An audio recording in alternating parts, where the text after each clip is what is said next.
पुणे महानगरपालिकेच्या ढिसाळ खरं तर कारभार आता वारंवार समोर येत आहे। पुणे महानगरपालिकेच्या 1500 कर्मचाऱ्यांना आयकर विभागाकडून दंड आकारण्यात आलाय। कर्मचाऱ्यांना आयकर विभागाकडून तब्बल 45 कोटी रुपयांचा दंड आकारण्यात आलाय। पुणे महानगरपालिकेच्या कर्मचाऱ्यांच्या पगारातून टीडीएस जमा करण्याचं काम आणि फॉर्म 16 भरण्याचं काम पालिकेच्या लेखा आणि वित्त विभागाकडून केलं जाणं अपेक्षित होतं।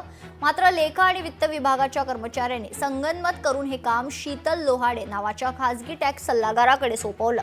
त्यामुळे या कर्मचाऱ्यांची माहिती इन्कम टॅक्सला पाठवताना त्या कर्मचाऱ्यांचा स्वतःचा मोबाईल नंबर देण्यात आला नाही, तर त्या टॅक्स सल्लागाराचा मोबाईल नंबर देण्यात आला।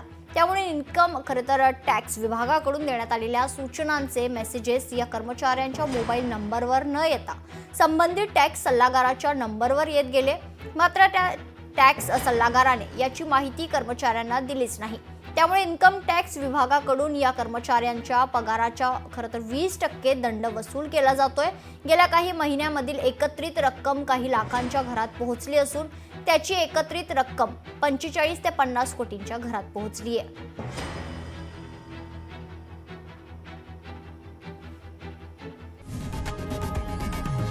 लोकशाही मराठी ऐका, पहा, जागरूक रहा।